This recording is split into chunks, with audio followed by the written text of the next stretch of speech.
সময় সময় শ্রীশ্রীমা বালিকার মতো মান অভিমানও করতেন সন্তানদের উপর বিভিন্ন বিষয়ে। কেমন সেই মান অভিমান একটু শুনি। জয়রামবাটিতে একদিন রাঁধুনি না থাকায় নলিনী দিদি রুটি সেকিতেছেন, মা রুটি বেলিতেছেন, সঙ্গে তাহার একটি সন্তানও রুটি বেলিয়া দিয়া সাহায্য করিতেছেন। সন্তানটি রুটি বেলায় দক্ষ। নলিনী দিদি প্রায় সর্বদাই প্রাচীনা শাশুড়ির অভিনয় করিয়া মাকে শিক্ষা দিতেন। নলিনী দিদি একটু বয়স্ক মানুষদের মতন আচরণ করতেন, নানা রকম কথা বলতেন তার পিসিমাকে। নলিনী দিদি রুটি সেকিতে সেকিতে উঁচু গলায় বলিলেন, পিসিমার রুটি ভালো হচ্ছে না। তাহার অনুযোগ শুনিয়া মায়ের মনে বালিকার মতো ভারী অভিমান জন্মিল। মুখ ভারী করিয়া বেলুন ঠেলিয়া দিয়া বলিলেন, রইল তোমার রুটি বেলা, আমার রুটি যদি ভালো বেলা না হয় তবে আমি আর বেলবো না। সন্তান মুশকিলে পড়িলেন, যিনি মায়ের সঙ্গে রুটি বেলছিলেন তিনি হলেন স্বামী গৌরেশ্বরানন্দজি মহারাজ।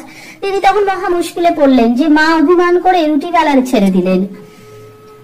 তিনি বালিকাকে প্রবোধ দিয়া রুটি বেলা বন্ধ না করিবার জন্য উৎসাহিত করিতে লাগলেন।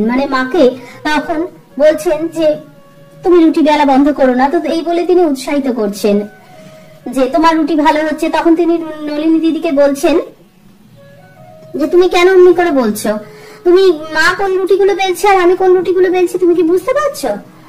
তো তখন মা বলিলেন, আমি সারা জীবন রুটি বেলে আসছি আর আজ আমার রুটি খারাপ হলো? সন্তানটি বুঝাইয়া বলিলেন, না মা, আপনার রুটি খুব ভালোই হচ্ছে। নলিনী দিদি কি করে জানলেন কোনটি কার বেলা রুটি? দুজনের রুটি তো একত্রে আছে, মিছিমিছি আপনাকে দোষ দিচ্ছেন কেন? আপনার রুটি খুব ভালোই হচ্ছে। তিনি তখন চাকি বেলান মায়ের দিকে আগাইয়া দিলেন। বালিকার মতো মার মন খুশিতে ভরে গেল। আবার দুজনে কথাবার্তা বলতে বলতেই আনন্দে রুটি বেলা চালাইতে যাইতে লাগিলেন পূর্বের মতন। দেখুন মা কেমন বালিকার মতো আচরণ করতেন। মায়ের বালিকার মতন আচরণের আরেকটি খুব সুন্দর ঘটনা শুনি।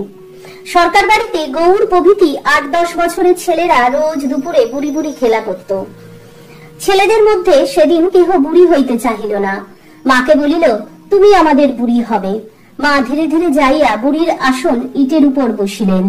মহা আনন্দে ছেলেরা মায়ের মাথায় হাত রাখিয়া দাঁড়াইয়াছে এবং একজন তাহাদিগকে তাড়া দিতেছে। এমন সময় গোলমাল শুনিয়া গৌরের মা আসিলেন এবং ছেলেদের কাণ্ড দেখিয়া ধমক দিয়া কহিলেন, বুড়ি করিবার আর লোক পাও নাই? মাকে তিনি প্রণাম করিয়া ঘরে যাইতে অনুরোধ করিলেন। মা কহিলেন, ওদের তো একজন বুড়ি চাই, কেহ হতে চাচ্ছিল না, তাই আমি বুড়ি হলুম। কত অল্পেই মা খুশি হতেন এবং কিভাবে সরলা বালিকার ন্যায় আচরণ করতেন তার প্রমাণ পেলাম এই দুটি ঘটনা থেকে। যে সরকার বাড়ির কথা এখানে বললাম, সেই সরকার বাড়ি লেনের গুদাম বাড়িতে মা কিছুকাল ছিলেন। তো সেই বাড়ির ছোট বাচ্চাটির সঙ্গে মা সেই ছোট ছোট বাচ্চাদের সঙ্গে এরকম বুড়ি ছোঁয়া খেলা খেলছিলেন। কি অপূর্ব মায়ের এই বালিকা সুলভ আচরণগুলো! তিনি স্বয়ং ভগবতী, তিনি জগদম্বা, তিনি জগৎ সংসার ধরে আছেন, জগৎ ধাত্রী, আবার তিনি কেমন ছোট বাচ্চার ন্যায় আচরণ করছেন।